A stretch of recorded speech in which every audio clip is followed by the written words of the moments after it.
Olá, você está no canal Marta Elizabeth, seja bem-vindo. E hoje nós vamos apresentar uma entrevista com um industrial, cujo projeto foi selecionado e incentivado na década de 60 pelo professor Roberto Campos, avô do atual presidente do Banco Central do Brasil e que havia sido ministro do Planejamento. Para tirarmos frutos dessa entrevista, vamos contextualizar o assunto trazendo-o para o momento presente, fazendo uma ponte com o passado e buscando um futuro próspero. Vamos à contextualização. Juros deveriam baixar?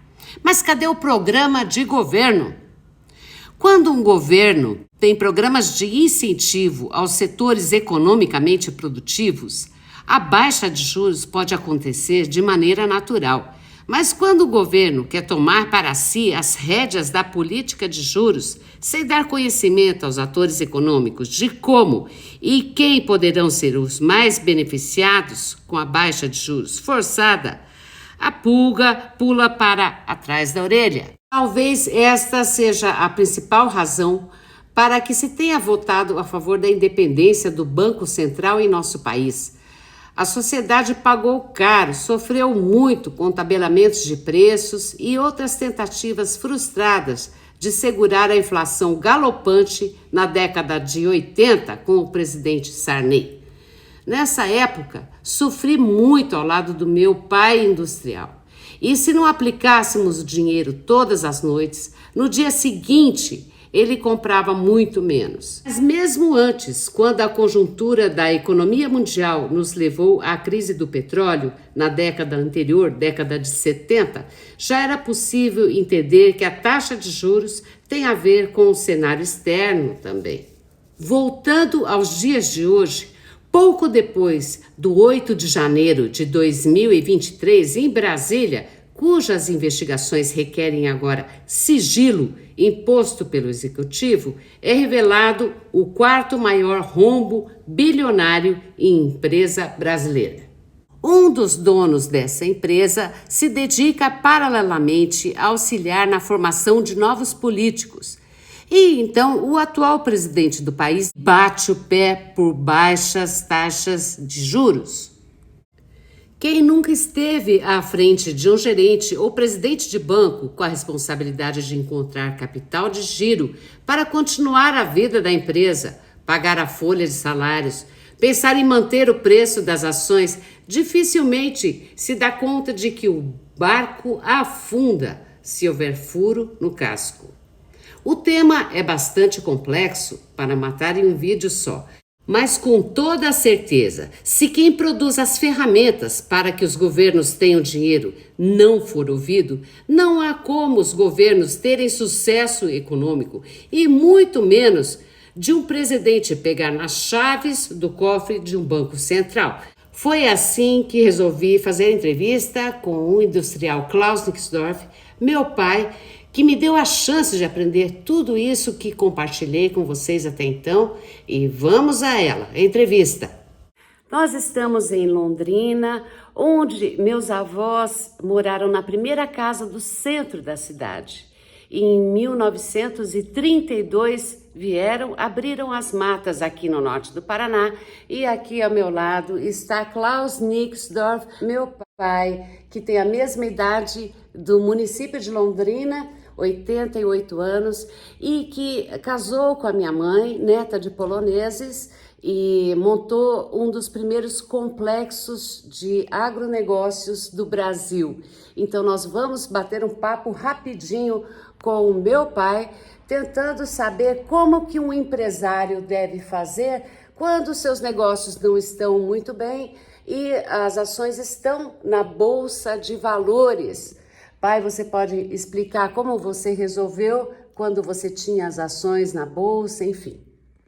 Sim, em primeiro lugar, nós temos que falar que não existia no Brasil a sociedade em nome de capital aberto, entendeu? Nós trouxemos isso dos nossos conhecimentos dos estudos dos Estados Unidos e oferecemos aqui para o Banco Central. O Banco Central não se interessou, na época ainda o Banco Central era no Rio de Janeiro. Eu resolvi não perder essa oportunidade, porque eu percebi o seguinte: em vez do empresário ir ao banco pegar dinheiro, pagar altos juros, é melhor ele vender ações, ou seja, a participação de acionista do seu negócio, e oferecer bons resultados. E com isso, você consegue desenvolver uma economia muito mais firme e muito mais justa do que simplesmente emprestar dinheiro e pagar juros. E isso nós fizemos, resolvemos então abrir capital de 10 empresas do Paraná e criamos a Associação Paranaense da Sociedade de Capital Aberto em Curitiba, e que motivou inclusive a fundação da Bolsa de Curitiba. Com essas ações, é lógico que nós conseguimos oferecer ao nosso acionista muito mais resultado do que nós estávamos pagando juros para os bancos. Mas nem sempre as empresas estavam indo bem. Então, no momento em que entrou um outro sistema político governamental no Paraná, nós tivemos que reduzir o nosso negócio automaticamente, as nossas ações que estavam, chegamos até ter um resultado. A ação de R$1 foi a R$18 na Bolsa, principalmente em São Paulo, e foi um sucesso absoluto. Com isso, muita gente adquiriu nossas ações. Mas quando nós tivemos que encolher nossos negócios, o que nós podíamos fazer? A única maneira para não dar um golpe, nós tivemos que recomprar as nossas ações do próprio acionista. Uma coisa que, lógico, não conseguimos pagar os R$18 que estavam na Bolsa, mas pagamos uma média de R$4 por ação. Assim, fomos muito felizes que não houve uma única pessoa que pudesse dizer que nós demos um golpe. E aí já tinha ganho dividendos até então, é isso? Sim, como eu falei, os dividendos que ele ganhou, no caso, o máximo foi R$18 por ação, que ele pagou R$1, entendeu? Nós temos uma prova de uma senhora de Rolândia que me diz, olha, vou lhe contar confidencialmente, eu vendi minha ação, que eu paguei por 18 na Bolsa em São Paulo, com isso eu consegui comprar um carro TL, 0 quilômetro na época. Então, para mim, foi um enorme negócio ao ser seu acionista. Mas, felizmente, nem todos tiveram essa mesma sorte, porque as bolsas, conforme a situação do país vai piorando, os preços vão caindo. Então, às vezes, a pessoa pagou mais do que estava recebendo de volta. Mas nós fizemos, pelo menos, esse trabalho de não dar um golpe para nenhum dos nossos acionistas. Ô pai, então da Absaca fizeram a Abrasca, né? Eu gostaria que você explicasse isso aí, como que surgiu a Abrasca e também como que a gente faz, a conta sempre tem que fechar, né? O Banco Central, hoje a gente vê o Roberto Campos Neto lá na presidência, né? E uma certa insistência aí do presidente para que os juros baixem.